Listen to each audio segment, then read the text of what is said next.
Okay, who would like to start? Governor, the Vikings and some lawmakers are looking at a couple of proposals, specific proposals about financing a stadium. Plan A, as they call it, has a sports memorabilia tax, a lodging tax, and a car rental tax. And Plan B has the Vikings paying the first 10 years and the next 30 years using that tax that currently goes toward the convention center debt once that is no longer needed for that. When hearing just that broad brush of those two plans, either one of them have a chance with you? A couple of things, Tom. First of all, it's important that Minnesota keep its eye on the prize and that the legislature do the same. We want to focus on getting the budget balanced and resolved, and we want to focus on improving our education system so that we can be a leader in the race to the top in education reform. Neither of those things have been addressed yet this session, and so those need to be focused on before any discussion or meaningful discussion about a Viking stadium. As to the Viking stadium, it sounds like they may consider it or some version of it come May. And so the early discussions, I think, are something that the Vikings have been sharing with legislators. You know, there's a lot of different options being kicked around. But one thing I just want to make clear, the Vikings are an important asset for Minnesota. We want to keep them here. We want them to win the Super Bowl, and we want them to be part of our state, and they've done a great job on behalf of Minnesota. But we also are not going to be raising taxes to support a Viking stadium at the state level. But there may be some creative alternatives, and we're happy to explore those with the Vikings and with the legislature. Have you had any more meetings with the convention center one considered? Is that considered creative enough using a tax that currently exists, so it's not a new tax, and use that for the last 30 years? You know, there's a lot of creative options that have been kicked around, including by us. You know, we talked about the lottery a few weeks ago or a month ago, or a portion of it, the new lottery, the so-called Mega Millions. But one thing that's very clear is it's important for the Vikings to have a local partner. If you look at these stadium deals around the country, almost every one of them involves a local partner coming forward and saying they want to be part of the deal and be a host community and all the benefits and attention that comes with that. So far, the Vikings have not been able to solidify that, but I know they're working on it. But Minneapolis would be their local partner under that proposal if they would go along with it. Would that be something you would find acceptable? Well, we would need to work with the Vikings, the local partner, the legislature, to find an acceptable plan. But these plans are not yet developed enough for me to comment on them one way or the other than to say, you know, I won't be raising taxes at a state level to be financing a Viking stadium. And as importantly, this legislature needs to focus on first things first, which is getting this budget in line and trying to get our schools improved so we can compete for race to the top. And once that's done, and they've made some progress on that, then we'll be happy to put an oar in the water and see how we can help with the Viking stadium. What do you think the prospects are for a stadium deal to be done this legislative session, in your own view? You know, I think it's unlikely, but possible. Governor, the legislature looks like they're going to take a break here, coinciding with the party conventions, and they want to wait until they get word on the federal money to do the rest of the budget. What do you think about the wisdom of that? I think it's very disappointing, Bill. I mean, there's meaningful work that needs to be done. We're racing against the clock to get meaningful legal and legislative changes enacted in our school system for school reform. Our race to the top deadline is due June 1st. In order to do the legwork in terms of the support of the stakeholders and the like, we need law changes no later than early May. They should be working on education reform. They should be working on performance pay for teachers. They should be working on making sure that teachers are evaluated in a more rigorous way. We should be having money aligned to whether students are learning rather than just throwing it at schools, and much, much more. Those are the kinds of things that Colorado's working on, that Florida's working on, the states that are aggressive and reform-oriented in K-12 education. And in the face of that challenge, when states all over this country are racing to outdo each other, to be who can be the best and most dramatic and most aggressive in school reform, our legislature is going to take a 2-week vacation. I think it's terrible. If they do that, Governor, are you perhaps not going to sign any K-12 bill or even a Health and Human Services bill that they put together after they get back, if it doesn't have those education reforms in it that you want? Well, you know, we all understand what they're doing in terms of the conventions and the like, but that is not more important than the educational needs and the future of our children in this state.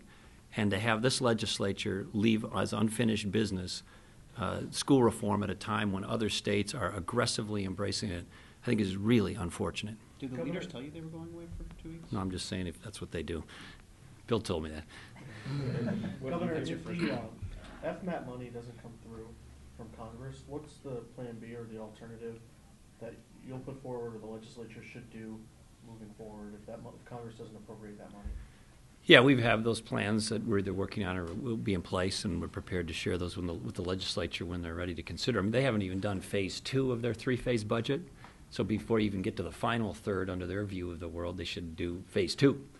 They can't even do that, it seems, but yet they may take a 2-week break, even though they haven't done even more than a third of the budget problem.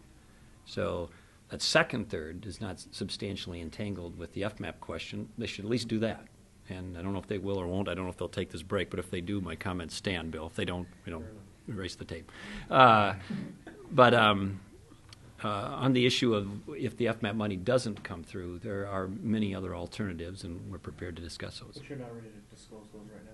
Well, they will involve a number of things, but obviously the February forecast got $200 million better. We had a $387 million FMAP placeholder in our budget in January. I think that got adjusted post-February forecast to 408.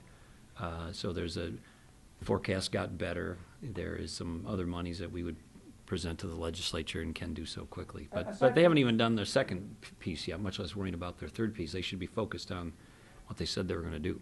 Well, what's your overall assessment of the session so far in working with the leaders? Well, so far it's been productive. I mean, if you look at the results, they got a bonding bill done relatively early, and we have the GAMC fix, which I know was a priority for the legislature and for our administration. We hope that they'll pass education reform. They indicated yesterday they'll at least look at it and consider that, so that'd be helpful. And if they can substantially solve the budget problem, that'd be a good session. And the tax credits? Tax bill passed on a bipartisan basis and got signed into law. So far so good, but much of the heavy lifting is still ahead. Governor, if the FMAP money does not arrive before the adjournment deadline, and if they don't adequately deal with balancing the budget, are you without that money, are you going to make the cuts yourself? Budget's got to be balanced one way or the other, Bill. So we'd prefer to have them as partners and with us, but it's not acceptable to have a unbalanced budget when the Constitution requires, and good sense and common sense and responsibility requires it get balanced. Governor, lawmakers from both sides of the aisle have criticized the changes to state-operated services, closure of facilities helping mentally ill. They said that you're endangering public safety. There's a real bipartisan coalition to change those reforms. Are you open to that? We're certainly open to their suggestions. I know Commissioner Ludeman has been testifying and presenting those reforms in committee, and so if they've got some constructive and helpful reforms that are based on good science, good health, good data, we'd be happy to incorporate or at least consider those. If it's based on geography and nobody wanting to change anything and it's just politics, then that's a different issue. Governor, quick political question. Any reaction to the polling results from the leadership conference in New Orleans last weekend? No. I mean, it's not surprising to me. What lured you to New York on Monday? I was out there on PAC business. Like what types of things were you doing? We don't talk about PAC business here, so you can call my friend Alex Conant. Well, and he'll tell you we're on PAC business. Why not surprised by the results? Those are kind of relatively early and small groups, and they bounce around, and so I didn't have any expectations for it, so I wasn't surprised by the results. We can take one more question, then we'll let the governor get over to tomorrow, the hearing. Tea Party is holding a tax day rally here. Do you plan to attend, speak to them? Tomorrow? Yeah. No. All right, thanks, And guys. Governor, will you endorse a candidate before the convention for governor? Not planning on it. Okay. Thank you. Okay. Thank you. Appreciate it. More discussion, might be a possible, a second bonding bill. Further discussion? Well, we talked to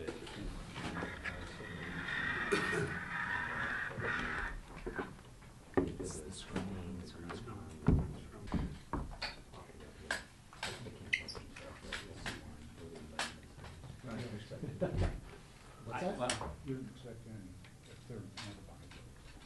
I expect they're going to attempt one, but whether it'll be successful or not, it depends on whether they're going to work with us or whether they're going to throw it on the desk and allow us to say.